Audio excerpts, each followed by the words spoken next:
Hello and welcome. My name is Anwar Jumaboy, and in the next 8 minutes, I'm going to explain how you can build a successful company and get the support of your leadership team. My book, 9 Entrepreneurisms, explains why I'm a fan of the entrepreneurial way of running companies. VUCA stands for volatile, uncertain, complex, and ambiguous. It is a term coined by the US military in the 1990s to describe a world where decisions needed to be decentralized. There was too much conflicting information, and it took too long for HQ to process it and send down decisions. VUCA has now become the norm in our commercial setting. It marks a change in the way companies are run. Instead of process, the focus is on outcomes. From hoarding information, there is need to share information, from directing to leading, from knowing to experimenting, from rigid to fluid systems. Successful entrepreneurs have always worked this way. VUCA is here to stay. The COVID-19 crisis is hopefully past, but you now need to build a team that is agile and flexible. This needs to be reflected in your operations, your cost structure, your reporting systems. That means you need to have clarity of purpose. You need to create an open information environment, build trust, and get used to delegating authority. Was your old normal built on centralized decision-making and long budget cycles? Collecting information and expecting only a few to process it, and even fewer to make decisions? Well, that worked for companies yesterday, but it won't work tomorrow. Companies got stuck with too much red tape and bureaucracy. Then, work from home became the norm. Systems had to be changed, and we learned something that entrepreneurs always knew. Work is something you do, not somewhere you go. So grab a pen and paper so you can jot down some notes. I find it more effective to write with a pen rather than to take a screenshot. It helps the brain process information.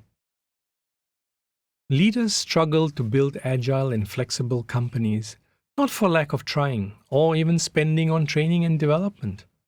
The problem is not with the programs or the leaders. Why? Well, managers go out and learn what needs to be done, but then they return to work where they are not able to make the necessary changes in their own departments, let alone across the company. So what happens is that managers spend time in meetings, generating reports, justifications, getting approvals. You know the drift. Well, entrepreneurs cannot afford to get stuck with processes. They need results. And that happens only when the purpose is clear and the systems are appropriate for the organization. That's what you need to build. I compare it to a boat that springs a leak. Instead of fixing the leak, which is the systems and structures of the company, rowers are sent for training and captains are changed. Well, that won't get the leak fixed. What is required is a change in the way the company is run. And you can do that by getting entrepreneurship inside. Entrepreneurs haven't learned what the rules don't allow them to do, and so they focus on what needs to be done. Sounds simple? Well, it is. But many companies cannot get around this problem because they have what I call custodians of procedure. Sounds complex, right? It's not. Custodians of procedure are those guys who ensure that you don't do anything wrong. But what really happens is that you are not able to do the right thing either. Entrepreneurs make decisions, take the risks, and then work to get the decisions right. That should be the way of all effective leaders. Look at the startups that entrepreneurs without any formal management education have built. Microsoft is today 45 years old. It was a packaged software company created in 1975 before the internet. It continues to evolve and change to meet the opportunities provided by the internet. Then came Apple, Amazon, Google, Facebook, Uber, Airbnb, and many others. These companies are constantly evolving. They don't have a fixed business model. Instead, they evolve and change. How will the customer preference evolve? How will competitors react? Management is always thinking about what they need to do next. That's what agility and flexibility mean. Today, I would like you to take some time out to make some notes about what your company does so that we can review them at another session and work on specific business issues. Here are 3 questions I would like you to answer. Number 1, what does your company do? Is it a service or a product?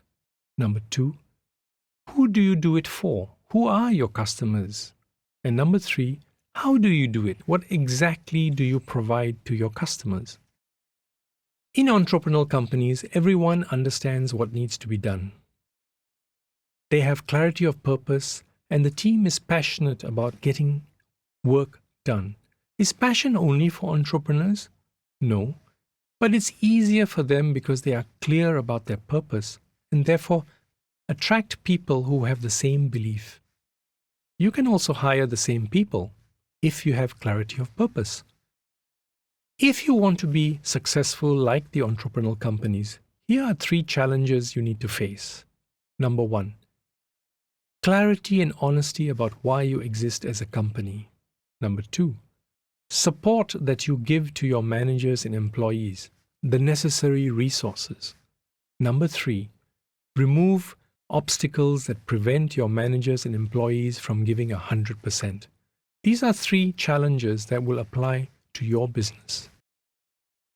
Where do the 9 Entrepreneurisms fit in your company?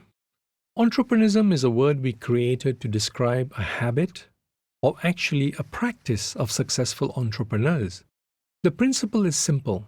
Understand the habit, the practice, see how it can be adopted by your company, bring it into your company, and you will have entrepreneurship inside.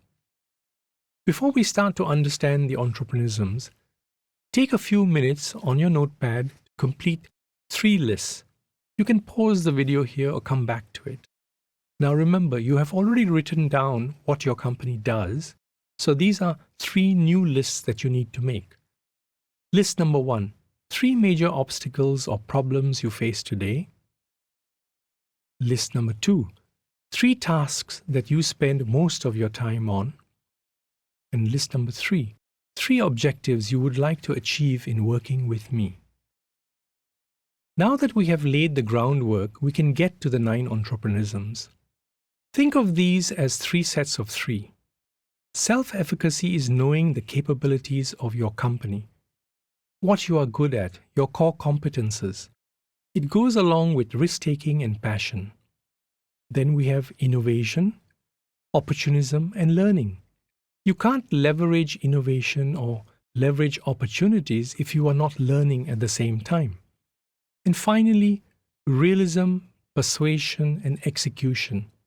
Getting things done, execution, is critical for success for anybody.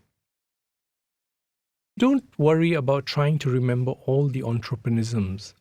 They need to be evaluated for fit in your company and alignment with your goals. We will get to this in future sessions. In today's session, we covered a lot of ground. So let me summarize the key takeaways. We started by talking about your company. What do you do? Who do you do it for, and how do you do it? And then we talked about the 3 challenges that all companies face. Number 1, having clarity of purpose, why you exist. Number 2, support you are able to give your managers and resources so that they can achieve the outcomes you seek. Number 3, your commitment to remove obstacles that prevent your managers and employees from giving 100%. And then we came to the 3 lists that you had to make, right?